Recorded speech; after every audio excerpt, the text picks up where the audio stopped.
If you believed traditional folklore, pixies were short folk, blessed with a love of dancing, a fondness for stealing, and a penchant for leading travelers astray. Some believed we had pointed ears and wings, while others declared we were green of skin and clothes. Absolutely no one ever painted a pixie as a 6'6" bear of a man with short but unruly red hair and eyes the color of frost-kissed grass. "Bethany, my darling," he said as he stumbled down the tavern's old wooden entry steps and then staggered sideways into a table. Wood splintered under the impact, but he either didn't notice or didn't care. "It's been ages since we've seen each other." "It's been a whole week." I crossed my arms and regarded my brother from behind the relative safety of the bar. "I thought you'd given up drinking." "I have."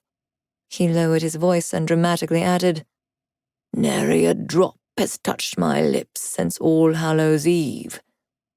Meaning he'd lasted nearly a month and a half, which, if I was being at all honest, was something of a record for him. He crashed into another table and then tipped over several chairs.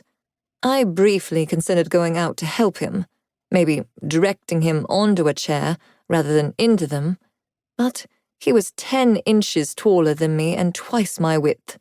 If he toppled, he'd not only take me with him, but damn near crush me. "So if this," I waved a hand at his unsteady progress forward, "is not drunk, then what the hell is it?" "This is... I don't know what this is." I raised an eyebrow, absolutely not believing a word. My brother was capable of many things, but lying well wasn't one of them. He slapped a hand on his chest, the sound echoing through the tavern's shadowed stillness. "I swear, on our sainted mother's soul, that I have not had a drink tonight."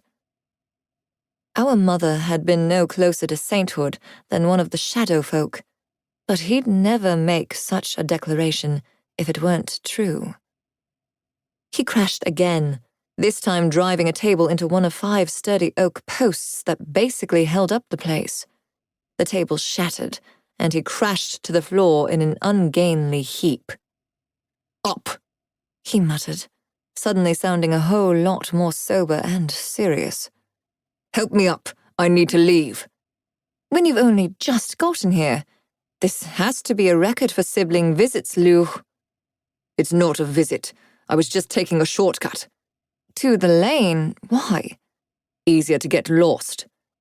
"And why do you need to get lost? What have you done this time?" He waved the question away and, with a low growl, rolled onto all fours and made a somewhat ungainly attempt to rise. He didn't succeed. "Damn it, Lugh, will you just stay down? I'll get you some coffee to dilute whatever the hell this is." "It won't help." A statement that said he at least suspected what was happening to him, despite his earlier disclaimer. He slapped a hand against the oak post, and an odd sort of a shiver went through the building. I briefly raised my gaze, studying the old beams as dust rained down. It almost looked as if the smoke-stained floorboards above our heads were crying, and, in some respects, that wasn't far from the truth. It wasn't only the 2 branches of elves, light and dark, that had some form of rapport with nature. We pixies did as well, and for our particular branch, it was trees.